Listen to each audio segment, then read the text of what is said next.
नमस्कार। मैं एन झा फिर एक बार आपके सामने प्रस्तुत हूँ एक नए राजनीतिक विश्लेषण के साथ। इस बार हम अपने दक्षिण भारत के तमिलनाडु और वहाँ के जो चीफ मिनिस्टर हैं M.K. स्टालिन, उन्होंने जो इशू रेज किए हैं, हाल के दिनों में जो इशू किए रेज किए हैं, वो परिसीमन की हो या लैंग्वेज जो इशू है, उस पर हम और चर्चा करेंगे और देखेंगे कि आखिर क्यों स्टालिन ऐसे मौके पर इन मुद्दे को फिर से चर्चा में लाए हैं। अब जैसे कि आप सबको पता होगा, द्रविड़ जो पॉलिटिक्स रही है, आप शुरू से द्रविडियन पॉलिटिक्स रही है, थोड़ा उत्तर भारत विरोध पॉलिटिक्स एक बिंदु रहा है उनको, जहाँ भी द्रविडियन की बात पॉलिटिक्स की बात हो गई है।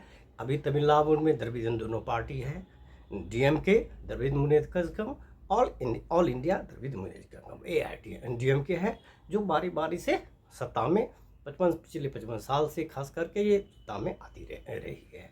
और द्रविड़ प्रदेश पॉलिटिक्स की बात करेंगे तो आप देखेंगे पेरियार हो या अन्नादुरई भी हो, उनका भी थोड़ा जो नॉर्दर्न कल्चर रिलीजियस के अगेंस्ट में थोड़ा ओपिनियन रहा है।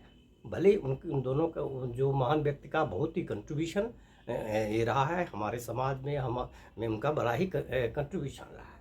तो अब हम बात करते हैं कि M.K. स्टालिन द्वारा जो ये दो मुद्दे जो उठाए गए हैं, एक तो परिसीमन का डिलिमिटेशन का मुद्दा है और एक लैंग्वेज का मुद्दा है।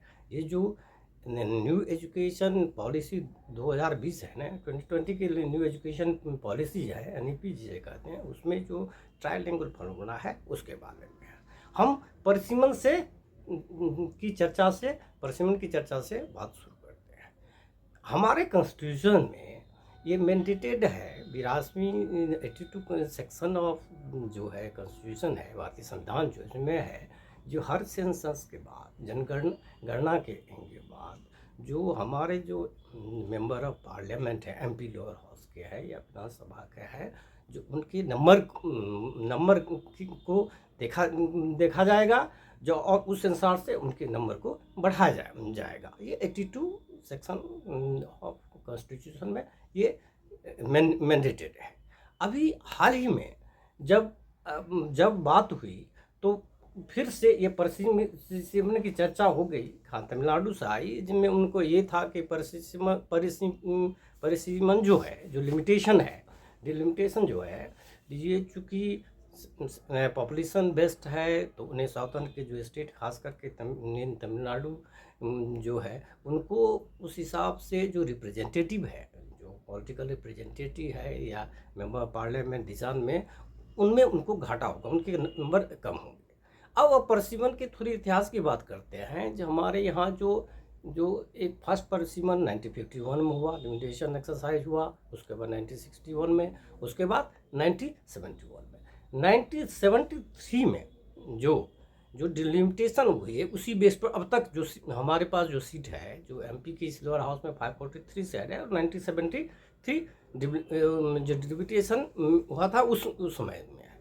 अब 1976 में फिर जो 42वें अमेंडमेंट के तहत जो ये डिलिमिटेड एक्सरसाइज को 25 साल के लिए आगे बढ़ा दिया गया, माने 2001 नेक्स्ट लिमिटेशन होना था। फिर ये सवाल जो है फिर 2000 में उठा, और उस समय भी वाजपेयी की जो अटल बिहारी वाजपेयी की सरकार थी, वो डिलिमिटेड एक्सरसाइज को 25 साल के लिए उन्होंने बढ़ा दिया। बीच में भी परिसीमन एक्सरसाइज हुआ, बीच में हुआ 2002 में, लेकिन वो मोस्टली जो कंसंट्रेट केवल जो कॉन्स्टिट्यूंसी जो है, निर्वाचन क्षेत्र जो है, उसके सीमा के तहत थी। हमारे जो मेंबर ऑफ जो पार्लियामेंट MP इनके सीटें को छेड़छाड़ नहीं किया गया। अब स्टालिन का कहना है कि चूँकि कॉन्स्टिट्यूशन मैंडेटेड है, जो MPs या इनका जो नंबर होगा that will be proportion to the population, तो उनको लगता है कि चूँकि दक्षिण भारत खास के तमिलनाडु में जो उन्होंने वेरियस एफर्ट से, चाहे पाइप लाने से पॉपुलेशन को उन्होंने कंट्रोल किया, तो वहाँ आबादी कम है, तो निश्चय हमारी जो साउथ की सीटें कम हो जाएगी, उनकी ये आशंका है। लेकिन एक इंटरेस्टिंग है जो अभी चूंकि 2011 के बाद सेंसस तो हुए नहीं, कुछ कारणों से, कोविड वगैरह कारण से, उसके बाद अभी तक जनगणना नहीं हुई है। और जबकि जो केंद्र सरकार द्वारा बार बार ये कहने पर कि जो कोई डिलिमिटेशन जो एक्सरसाइज होती है, ये सारे चीज़ को देखा गया है और इसमें ये नहीं है जो साउथ के जो सदर्न जो स्टेट है, ये तमिलनाडु या और जो स्टेट है, वहाँ उनके सीटें कमी हुई, सीटें बढ़ेगी ही। और आने वाले ये 22 मार्च को उन्होंने जो साउथ जो स्टेट्स हैं और कुछ जो और स्टेट हैं, 7 राज्य स्टेट है इंक्लूडिंग द वेस्ट बंगाल, पंजाब, उड़ीसा, और ये साउथ के जी चारों जो स्टेट हैं, केरला, आंध्रा, तेलंगाना, कर्नाटका, इनके मुख्यमंत्री और नेताओं के साथ एक इसके मीटिंग उन्होंने चेन्नई में बुलाई है, जो इस परिसीमन पर बात करेंगे। अब जब पूरी परिसीमन पर करेंगे, और उनका ये कहना है, स्टालिन का जो अपना परिसीमन पर व्यू रहा है, जो ये अब सेंसस आने के बाद जो पॉपुलेशन बेस्ड जो PMLA की सीट बढ़ाने की जो बात कर रहे हैं, तो हम 1971 का जो संख्या है उसी को बेसिस माना जाए, और ये एक्सरसाइज को 30 साल आगे माना है, 2026 ड्यू डेट होता है वैसे तो 2056 तक इसको आगे बढ़ा दिया जाए। लेकिन ये गौर करने की बात है, जो चूँकि संविधान में ये मैंडेटेड है, जो सेशन का बार होना चाहिए, 2 बार इसको 25-25 साल के लिए टाल गया है। और सबसे इंटरेस्टिंग है, अभी जो सेंसस होना चाहिए, जनगणना अभी हुआ ही नहीं है।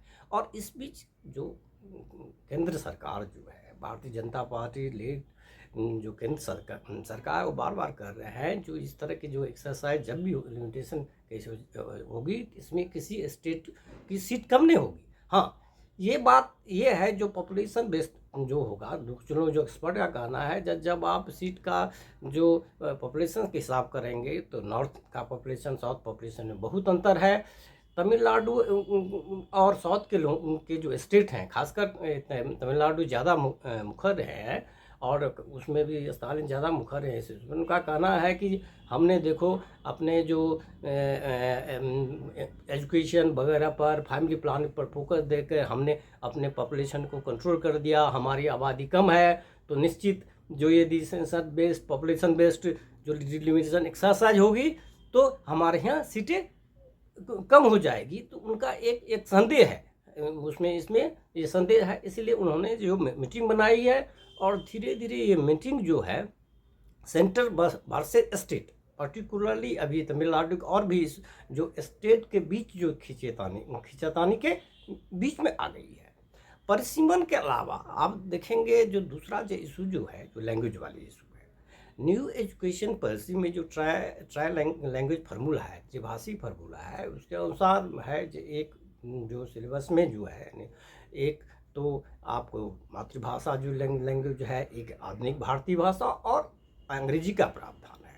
साथ साथ ये है जो इसमें इसके जो सिग्नेटरी हैं, जो ऑलमोस्ट जो स्टेट को जब न्यू एजुकेशन पॉलिसी 2020 में आ गया, उसमें स्टेट को है जो सकते हैं, जो स्टेट ये विधान को अपने यहाँ लागू करेंगे, जो इनके अपने विधानसभा लागू करेंगे, उनके साथ सेंटर का फंड भी है, जो शिक्षा समग्र कोष की तरह है। इस पर्टिकुलर केस में तमिलनाडु कोष में करीब ये फंड 2152 करोड़ के आसपास है। तो स्टालिन का कहना है कि चूँकि हमने इस पर ये जो ट्राई लैंग्वेज त्रिभाषी जो है उस पर हमने साइन नहीं किया, इस शर्त को नहीं मान लिया, इसीलिए फंड रोका जा रहा है। जबकि ये समझने की चीज़ है, जो सेंटर के बहुत सारे पैसे भी स्कीम होती है, जिसमें ये होता है जो आप स्कीम के जो फंड आते हैं तो उनके शर्तें और फॉलो ये करते हैं। अब जहाँ तक से जो और इस इशू को, अब जैसे 3 लैंग्वेज इशू में है, तो जैसे तमिलनाडु में तमिल है और इंग्लिश है। अब थर्ड लैंग्वेज के कारण में ये लोग आशंका जता रहे हैं, स्टालिन कर रहे हैं जी ये इनडायरेक्टली हिंदी थोपने की बात हो रही है। इस बहाने ये हिंदी भाषा को थोपना ये चाहते हैं। हमारे यहाँ 2 भाषाएं ठीक है, ये तमिलनाडु और इंग्लिश, ये 2 भाषा है, तीसरे की ज़रूरत नहीं। ये आज नहीं, ये काफ़ी दिनों से, सालों से जो तमिलनाडु में जो एक ये रहा है, एक एंटी हिंदी जो वहाँ सेंटीमेंट उसको रहा है। उसके बाद वो वो वहाँ रहा है, इंट्रेंच डीपली इंट्रेंच रहा है, और उसी चीज़ को इस तरह से करते हैं और कहते हैं जो हम तो मानेंगे नहीं है इस पर। उन्होंने बहुत बहुत दावे उन्होंने उन्होंने की ने किए। और इतना तक कि अभी जो बजट जो हुआ था, तो जो हमारे ये करेंसी जो रुपये का जो सिंबल जो है जो आ रहा है, उसके बदले उन्होंने भी अब जो तमिल में जो वर्ड वर्ड है उन्होंने यूज उन्होंने किया ये शो करने के लिए। भले ही ये थोड़ा सो ये शॉकिंग नहीं लगा चाहिए, क्योंकि करेंसी या ये जो इंडियन टेरिटरी का सेंट्रल गवर्नमेंट के अथॉरिटी के अंदर आता है और उसको आप ज़्यादा चेंज नहीं कर सकते हैं। अब जब हम ये गौर करेंगे दोनों इशू पर, हम ये गौर करेंगे, चाहे लैंग्वेज वाला इशू ही है, परसिमन वाला इशू है, तो ये इतना भी इन्हें इशू है जिसको सोल्व नहीं कर सकते। सेंट्रल स्टेट यदि दोनों बैठ करके इसमें इनकी जो भी सस्पिशन है, जो भी उनको ये संदेश है, चाहे हिंदी थोपने की बात हो, जबकि ये जनरली देखा गया, स्कॉलर भी कहते हैं, जैसे आंध्र प्रदेश के चीफ मिनिस्टर चंद्रबाबू ने अभी भी किया है, जो भाषा सीखने से, हिंदी सीखने के वाला से दिल्ली खास करके सेंट्रल रिलेशन में या दिल्ली में अदर में अपने को ये सहूलियत होती है यदि हम हिंदी भाषा भी सीखते हैं। हमारी भाषा का अपना लैंग्वेज जो है मदर टंग कायमूस है, और Tamil is one of the oldest classical language in India and every Indian proud of the Tamil language. लेकिन इसको ये जो ट्राइलैंग्वेज जो ये है लैंग्वेज फार्मूला है न्यूज एज पॉलिसी को, उसको हिंदी थोपने से, जोड़ने से और कुछ नहीं हुआ। सेंट्रल वर्सेस स्टेट में के जो है में जो दोनों में खिंचातानी ज़्यादा बढ़ेगी, और ये एडमिनिस्ट्रेशन के, स्टेट एडमिनिस्ट्रेशन के लिए भी ठीक है। जहाँ तक परिसीमन की बात है, तो परिसीमन की बात ये समझने की बात है, ये उनका एक तरह से इनका जो संदेह है तमिलनाडु या सदर्न स्टेट में है, जो यदि पॉपुलेशन बेस्ड यदि डिलिमिटेशन होती है तो हमारी सीटें उस हिसाब से नहीं बढ़ेगी। कुछ हद तक ये ठीक है, लेकिन अभी तो देखो जो लेटेस्ट सेंसर होना था 2001 के बाद सेंसस नहीं हुई है अभी तक तो ये पता नहीं है कब ये सेंसस होगी, उसके बाद आएंगे। और इन सब बातों पर केंद्र जो है वो भी इस पर ध्यान देने योग्य है। लेकिन हमारे यहाँ जो राजनीति जिस हिसाब से हो रही है, देखो राजनीति हो रही है जब हम जात के नाम पर, संप्रदाय के नाम पर, आइडेंटिटी के नाम पर एक तरह के समाज में एक बांटने की एक प्रचलन इसी चीज़ है।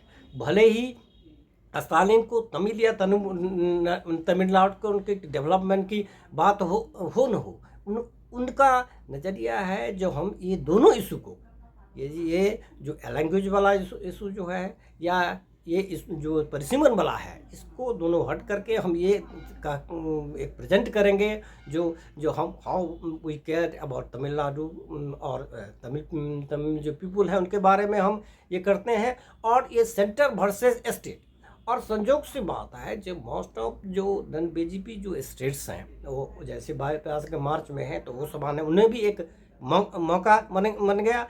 देखो उसको जब आप राजनीतिक इलेक्टोरल पॉलिटिक्स में देखेंगे, तो जहाँ तक बीजेपी का सवाल है, जो तमिलनाडु में it is not force to reckon with है। भले ही 2021 में एडीएम के साथ 4 सीटें मिल गई, लेकिन पिछले जो चुनाव हुए थे, लोकसभा के चुनाव जो हुए थे, उनमें एक सीट वो जीत नहीं पाई। भले ही जब उनका इंडिविजुअल यदि वोट शेयरिंग देखो तो ऑलमोस्ट 11% से ज़्यादा ही था, जो कि जो कांग्रेस के इंडिविजुअल आप यदि काउंट करेंगे वोट शेयरिंग है उससे इससे ज़्यादा था। और उनको ये एक चीज़ डीएमके लिए गवर्नमेंट का है, जो यदि डीएमके और डीएमके और बीजे ये सब मिल जाते हैं तो फाइट उनका इंटरेस्टिंग होगा। बीच में एक विजय का भी एंट्री होता है, न्यू उनका भी एक फैन फॉलोइंग बहुत तगड़ा है, तो उन्हें ये लग रहा है जो भले ही चलो अपने बेटे उदयनिधि को उन्होंने एक प्रमोट कर दिया है और क्लियर कर दिया है, जाने वाला समय में यदि डीएम की सत्ता में आती है तो ये चीफ मिनिस्टर करेंगे। तो यंग वन है, इधर बीजेपी भी थ्रू अन्नामलाई के थ्रू वो एकदम अपनी पिच तैयार कर रही है। तो इनको आशंका है, ज़्यादा आशंका है जो हम आगे वाले चुनाव जो है 2026 में चुनाव में है, उसमें इसको रिटेन करे। तो रिटेन करने में जो भी ये इस तरह के इशू सेंसिटिव जिस तरह के इशू जो होती है, जो लैंग्वेज की इशू होती है, परमिशन की होती है, एक तमिलनाडु और साउथ में एक सब नेशनलिज्म में तो काफ़ी हावी रहा है। जैसे कि मान लीजिए जो स्टेप उन्होंने लिया है, जो आर्ज सिंबल करेंसी रुपी है उसको उसमें रूज होता है तमिल संस्कृत में, उसको ये चेंज करना, ये सब इंडिकेशन है। लेकिन हम जब ये देखेंगे तो टोटली देखेंगे तो तमिलनाडु बड़ा ही इम्पोर्टेंट स्टेट रहा है, और in the field of education और in the field of the infrastructure, in the field और ह्यूमन इंडेक्स के बारे है, though they are among the states, जो Tamil Nadu one of the most developed state. ये 8.25 करोड़ आबादी वाली स्थिति का भी इसका कंट्रीब्यूशन बहुत अच्छा ये रहा है। लेकिन जो स्टालिन ये जो कर रहे हैं, ये देखने के वाली है। इसमें ऐसा ज़्यादा लगता है जो लैंग्वेज और परिसीमन इशू के अलावा इनको नज़र आता है, जिस तरह के जो हम इन दोनों इशू रेज करेंगे तो दो होगा। एक तो जो अपोजिशन इंडियन ब्लॉक में है, हम जो नरेंद्र मोदी लेड जो गवर्नमेंट बीजेपी गवर्नमेंट सेंटर है, उसमें एक इंडिया ब्लॉक के प्रखर नेता मिलेंगे। हम अपने जो पोजीशन को और कंसोलिडेट करेंगे, और इसका डिविडेंड, इसका फ़ायदा हमें जो आने वाला जो नेक्स्ट 2026 का इलेक्शन चुनाव है उसमें जो हाईलाइट करने के लिए जो हमारे कैडर, हमारे ये वोटर हैं, और ज़्यादा सा अट्रैक्टिव हो, ताकि हम जो नेक्स्ट ईयर इलेक्शन में हम फिर से अपनी सत्ता में आए। तो पूरा तरह से ये स्टालिन द्वारा, आप जब न्यूट्रल रूप में देखेंगे, ये स्टालिन द्वारा इशू जो है ये महज तमिल और तमिलनाडु से रिलेटेड नहीं है। इट इज़ जस्ट जो अपना जो उनका राजनीतिक पॉलिटिकल लिगेसी है, जो डीएमके है, उसको बढ़ाने की है। इसमें वो कितना सफल होते हैं ये आने वाला समय बताएगा। लेकिन अभी फिलहाल कुछ दिन तक ये मामला दोनों इशू चलते रहेंगे। धन्यवाद।